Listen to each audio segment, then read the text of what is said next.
और उत्तराखंड राज्य स्थापना दिवस की रजत जयंती धूमधाम से मनाई गई। प्रधानमंत्री नरेंद्र मोदी ने खुद देहरादून में आयोजित कार्यक्रम में शिरकत की। प्रधानमंत्री के संबोधन से जुड़े तमाम पहलुओं पर नैनीताल संसदीय क्षेत्र में सांसद अजय भट्ट ने अनादि टीवी से खास बातचीत के दौरान क्या कुछ कहा, सुनिए। प्रधानमंत्री के उद्बोधन को सांसद अजय भट्ट किस रूप में देखते हैं, बातचीत कर लेते हैं। भट्ट जी, प्रधानमंत्री का आज जो संबोधन हुआ है, ये जो उद्बोधन रहा है, कई मायनों में बड़ा महत्वपूर्ण माना जा रहा है, आप किस रूप में देखते हैं? हमारे लिए उनका उद्बोधन प्रेरणा स्रोत है, मार्गदर्शक है।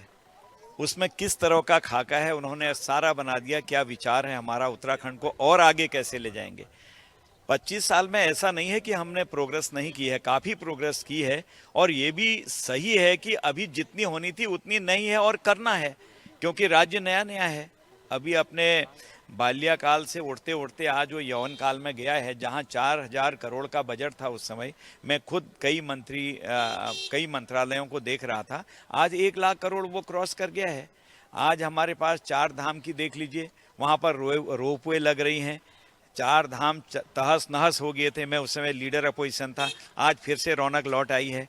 50 लाख तक केदारनाथ में हमारे पर्यटक जाने का रिकॉर्ड बना हुआ है, 4 धामों में जाने का।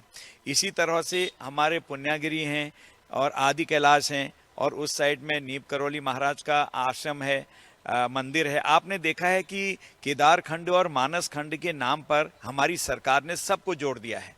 जो आज तक बिखराव था, जो सुविधाएं नहीं मिलती थी कई जगहों पर, सब जोड़कर एक नई दिशा दी है पर्यटन के क्षेत्र में।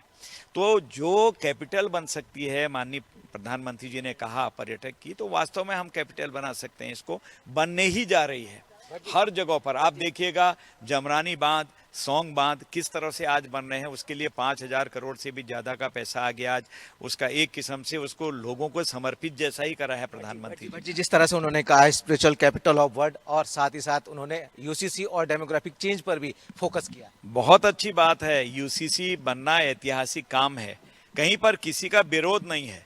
सबसे पहले ये समझना चाहिए, जो लोग विरोध कर रहे हैं, होना ही चाहिए। जो डेमोग्राफी बदल रहे हैं, ये जमीन मेरी नहीं है भाई, सरकार की जमीन है।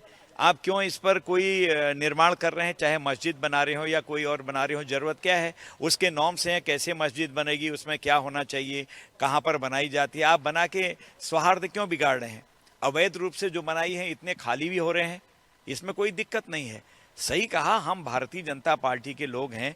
हमारे के लिए नीचा, ऊंचा, छोटा, बड़ा, ये चीजें हमारे थीम में नहीं है। हम जाति, धर्म, वर्ग, क्षेत्र, इससे ऊपर बात करते हैं। कहीं पर भी हो, छोटी छोटी बात पर कहते हैं लोग, ये फलानी जगह का, ये फलानी जगह का, ये तराई का, ये मैदान का, ये फलानी जाति का, फलानी जाति का। अरे जो जवान रक्षा कर रहा है देश की, यहाँ तक बर्फ में डूब के जागते रहो कह रहा है। हमारा दुश्मन कोई अगर गोली मारता है, गोले से उत्तर दे रहा है, अपनी जान जोखिम में डालता है, वो जाति, धर्म, वर्ग, क्षेत्र या अपने गांव या अपनी बिरादरी के दे रहा है, या फिर पूरे देश के लिए अपनी जान दे रहा है। बहुत शुक्रिया हमसे बातचीत करने के लिए। तो आपने सुना सांसद अजय भट्ट जी को, जिन्होंने बताया कि किस तरह से प्रधानमंत्री जी ने आज अपना संबोधन दिया है, और इस संबोधन को उत्तराखंड के तमाम दिग्गज नेता भी बहुत महत्वपूर्ण मान रहे हैं। अपने सहयोगी कैमरामैन जोगिंदर के साथ सोनू सिंह, अनादि टीवी, देहरादून।